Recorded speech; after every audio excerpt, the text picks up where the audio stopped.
आर्य school Chhanibari के प्यारे विद्यार्थियों को मेरी तरफ से नमस्कार। आज हम लेकर आए हैं विज्ञान विषय के पहले अध्याय हमारे आसपास के पदार्थ।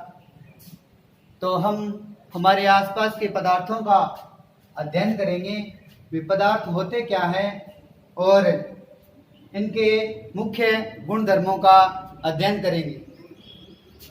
तो यानी हम अपने चारों ओर अनेक प्रकार की वस्तुएं देखते हैं, जैसे चौक, डस्टर, मेज, कुर्सी, ब्लैकबोर्ड,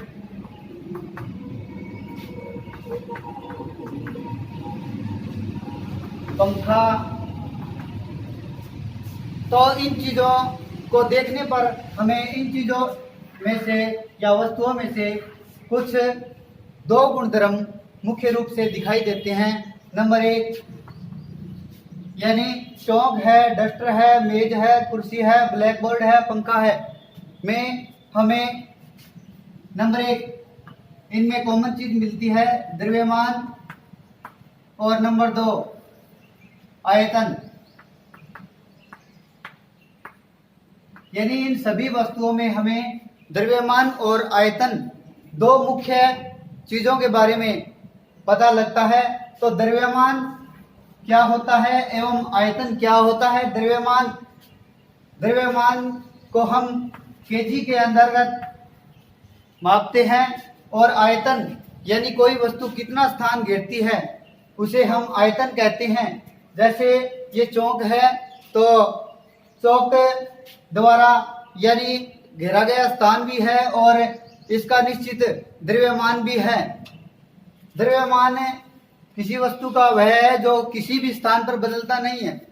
जैसे हम यहाँ पर हैं या फिर कहीं और चले जाएं तो हमारा द्रव्यमान समान रहता है। जैसे इस चौक का द्रव्यमान यहाँ हो चाहे अंतरिक्ष में चले जाए या चंद्रमा में, तो उसका द्रव्यमान हमेशा बराबर रहता है। यानी द्रव्यमान को हम ऐसे कह सकते हैं कि द्रव्यमान किसी वस्तु या पदार्थ में उपस्थित परमाणुओं की संख्या से संबंधित होती है, या कितने उसके अंतर्गत कण होते हैं उसे द्रव्यमान द्वारा परिभाषित किया जाता है। और आयतन होता है स्थान, कोई वस्तु कितना स्थान घेरती है उसके आधार पर हम कह सकते हैं कि उन्हें हम पदार्थ की परिभाषा से व्यक्त कर सकते हैं। तो पदार्थ की परिभाषा इस प्रकार से होगी,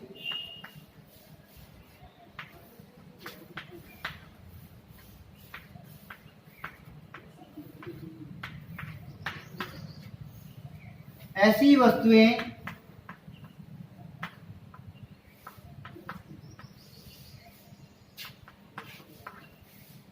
जिनका द्रव्यमान होता है वह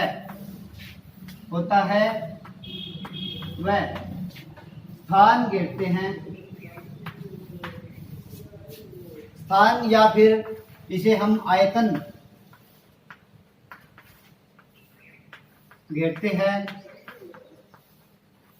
उसे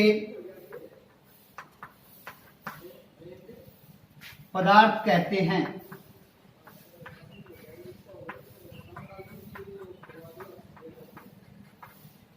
यानी ऐसी वस्तुएं, यानी हमने दो चीजें देखी थी इसमें से, यानी द्रव्यमान और आयतन। तो पदार्थ की परिभाषा हो जाएगी, ऐसी वस्तुएं जिनका द्रव्यमान होता है वह स्थान घेरते हैं उसे पदार्थ कहते हैं। जैसे चौक, डस्टर, मेज, कुर्सी आदि का निश्चित द्रव्यमान होता है एवं ये निश्चित ही स्थान घेरते हैं। और ये पदार्थ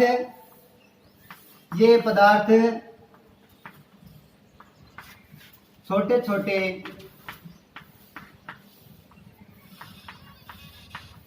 कणों से मिलकर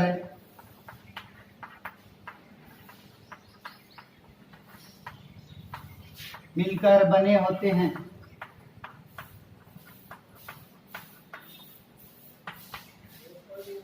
जो यानी ये पदार्थ छोटे छोटे कणों से मिलकर बने होते हैं। तो कणों के बारे में बताने वाले सबसे पहले हमारे प्राचीन दार्शनिक महर्षि कणाद थे।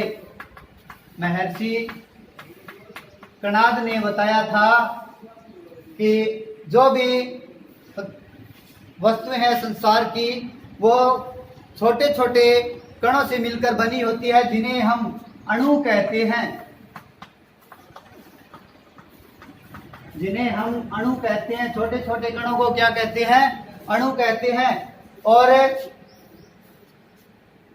उसके बाद जो आधुनिक वैज्ञानिकों ने पदार्थ की परिभाषा भी दी, और जो हमारे महर्षि कणाद से पहले भी अनेक पुराने वैज्ञानिक कह सकते हैं हम, उन्होंने जो पदार्थ बताए हैं उनकी उत्पत्ति या उनका बनने का जो बनते हैं वो 5 चीजों से बनते हैं, जिन्हें पंच तत्व कहते हैं। तो वो 5 तत्व ये थे: पृथ्वी, आकाश, अग्नि,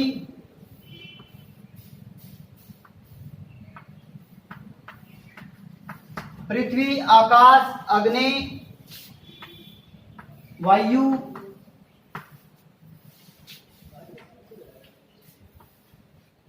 एवं जल। तो पुराने वैज्ञानिकों ने बताया था कि इन 5 से मिलकर ही जो संसार की संपूर्ण वस्तुएं हैं वो बनी होती है। तो ये 5 वस्तुएं कौन कौन सी है? तो पृथ्वी, आकाश, अग्नि, वायु एवं जल, यानी संसार की सभी वस्तुएं इन 5 तत्वों से या 5 चीजों से मिलकर बनी होती है। लेकिन आधुनिक वैज्ञानिकों ने इस परिभाषा को बदल दिया। उसके अनुसार, आधुनिक वैज्ञानिकों के अनुसार संसार की समस्त वस्तुओं या पदार्थों को हम 2 भागों में बांट सकते हैं। तो आधुनिक वैज्ञानिकों के अनुसार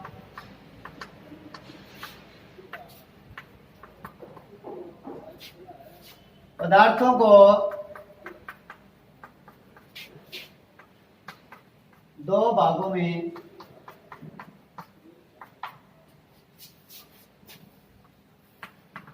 बांटा जा सकता है।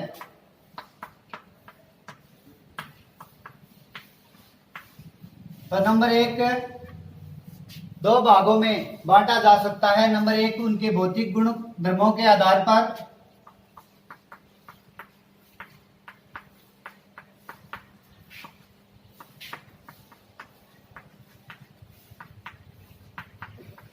और नंबर 2 रासायनिक गुणधर्मों के आधार पर।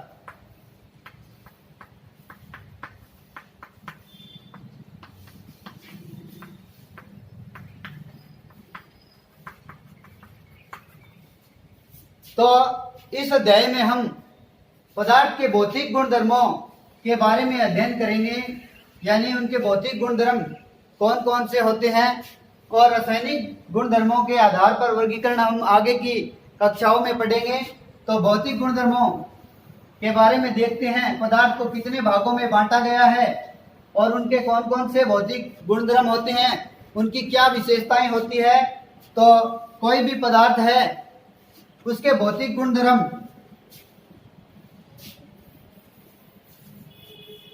गुणधर्मों की क्या क्या विशेषताएं होती है। तो उनकी 3 विशेषताएं मुख्य होती है। नंबर 1, पदार्थ के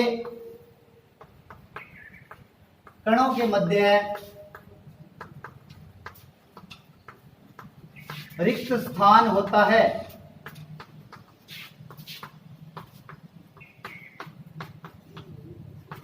यानी कोई भी पदार्थ हो उसके कणों के मध्य रिक्त स्थान या खाली जगह होती है। नंबर 2, पदार्थ के कण निरंतर गतिशील होते हैं।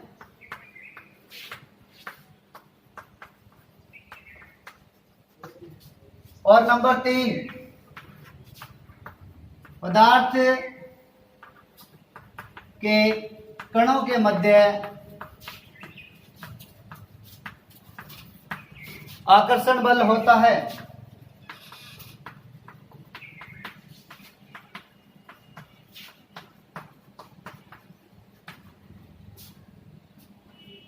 इन तीनों गुणधर्मों को हम क्रियाकलाप के द्वारा भी समझ सकते हैं। जैसे पदार्थ के कणों के मध्य रिक्त स्थान होता है, इसे समझने के लिए हम एक प्रयोग करते हैं। हम एक गिलास के अंदर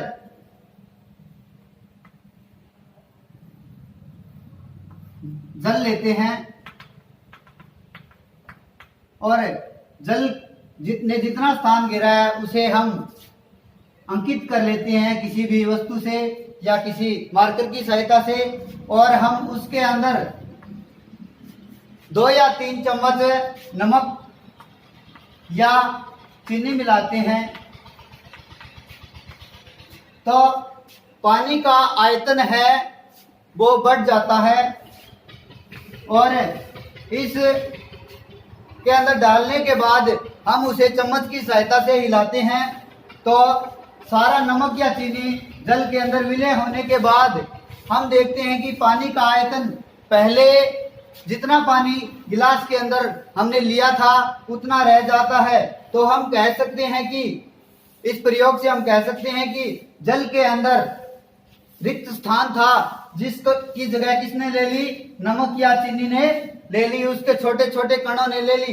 इससे यह भी सिद्ध होता है कि कोई भी पदार्थ है वो उसके अंदर रिक्त स्थान है और वो छोटे छोटे कणों से मिलकर बना होता है। तो इनके नमक या चीनी के छोटे छोटे कणों ने उन रिक्त स्थानों को क्या भर दिया और पानी का आयतन नहीं बढ़ा।